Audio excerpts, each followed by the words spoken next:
Hello and good morning and welcome back to our Disney devotional book. We are on number 19, Big Thunder Mountain Railroad. If you know Frontierland at all, it's probably pretty obvious where we head next because it's right next door.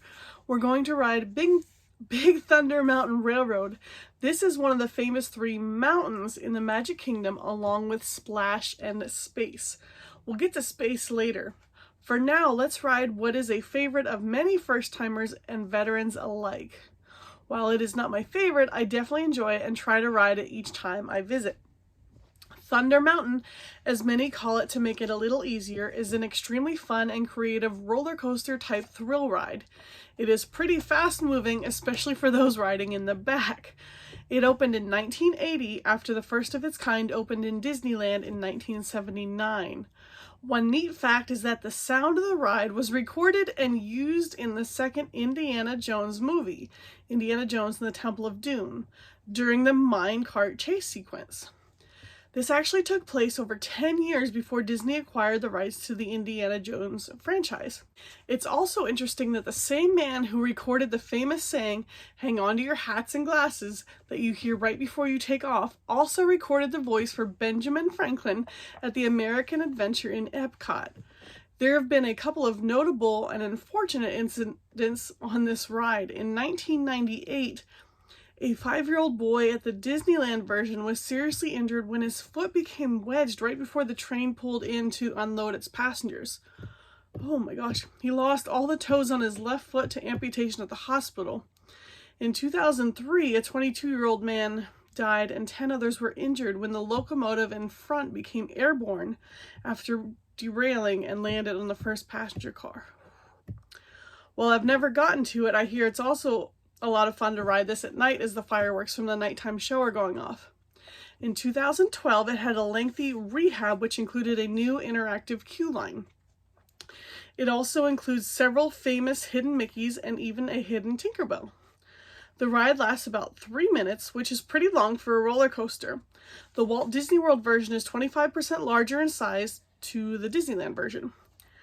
Since this ride is called Thunder Mountain, let's talk about thunder for a minute.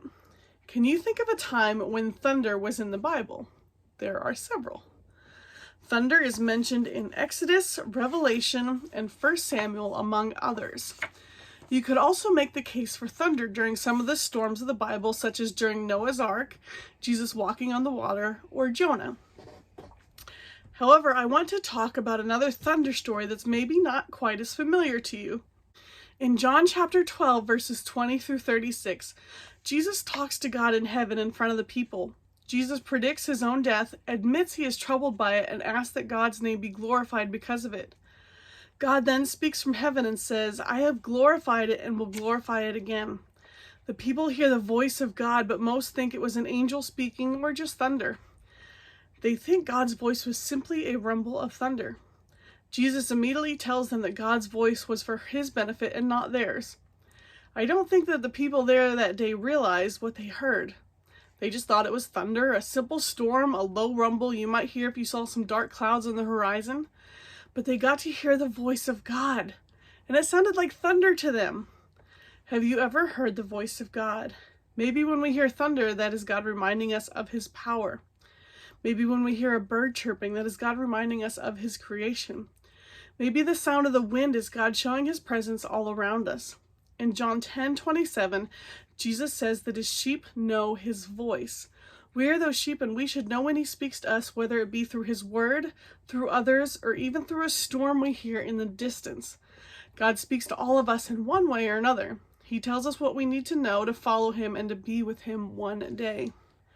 The next time you ride Thunder Mountain or even hear the sound of thunder in the distance, think about God and his voice. Even better, take some time soon just to go outside into God's creation, away from man-made sounds, and just listen to him. However God chooses to communicate with you, just listen to what he is saying to you. Listen to him and follow.